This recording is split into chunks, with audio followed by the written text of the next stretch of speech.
எனக்கும் இப்பவே திருச்சி மச்சம் ஒன்ன பார்த்து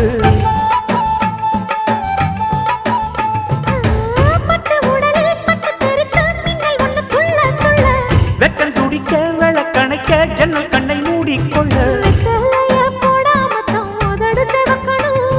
10 நாள் கழிச்சு தாண்டி கதவை திறக்கணும்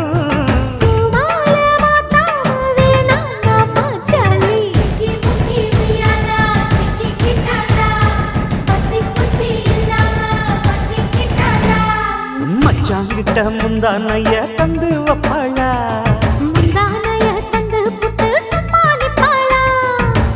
பல நாள்